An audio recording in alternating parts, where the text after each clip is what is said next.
We're here at eSchool News with Tony Knapp, principal of Northridge Elementary School, and that's one of the Explorer schools of the National Aeronautics and Space Administration. Thanks for joining us, Tony. What do you think brought you to this point?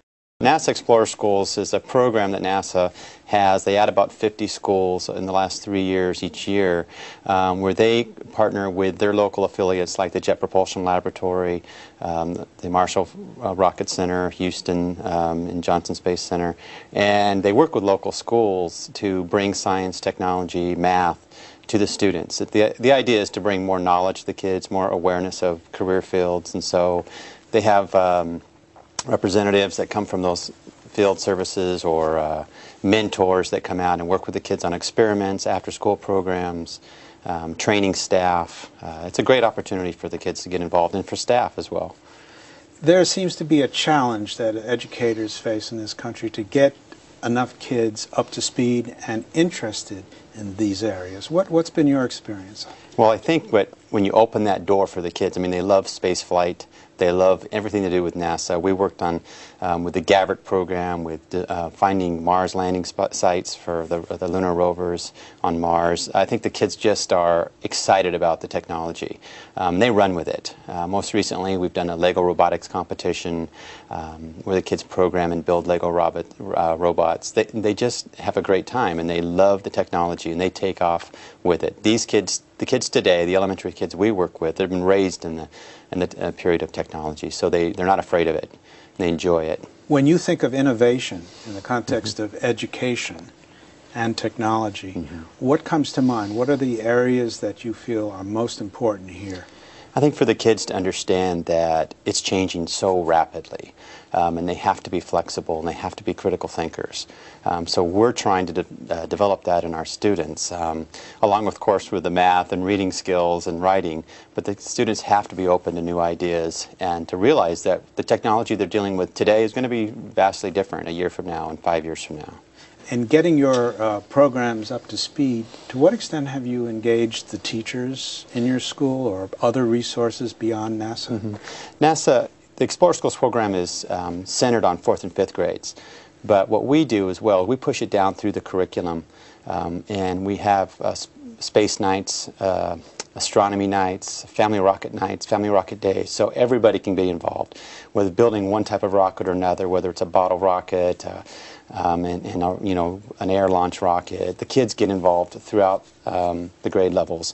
We write about it. NASA has a program for writing and about Saturn, and so we're integrating it through the curriculum and we try to push it down through all grade levels, and the parent community gets involved as well. I'd be interested in your assessment of the state of education technology today, and particularly from the perspective of the educator. What is it that they need to be doing so that they can take advantage of the kind of thinking that's behind your program? Well, I think that they need to be involved in the idea that technology is changing rapidly. So I don't know if we can get fixated on one type of technology. I know for many years we were trying to push computers into the classrooms, and that might be some savior. But I think, like everything else, you know, after a couple of years, those computers begin to sit there. And with No Child Left Behind, we're also working on math, language arts, reading, and sometimes the computers never are used. What we're trying to do is use everything from cable television to United streaming to video to bring the kids and keep them flexible, but bring them up to snuff on, so to speak, on technology, getting them involved. But we want to open that interest, that door of interest, so they can go off on their own as well and do their own research. And you rely primarily on your own teachers in your school? We do, but we also have, with the NASA program, we have JPL mentors who come out, engineers, scientists. We do video conferencing with various centers throughout the country from NASA. And so whether it's on the undersea things that NASA operates or the space flight centers, we can set up these conferences and engineers can talk to our students and talk to them about the cutting edge of technology, what's coming down the road. Well, let's say I'm a principal of a small elementary school in the middle of the country somewhere, and I'm not part of this program. Right. What advice would you have for me if I want to sort of try to replicate what you have been doing? I think the first thing I do is get connected. I get connected with the internet.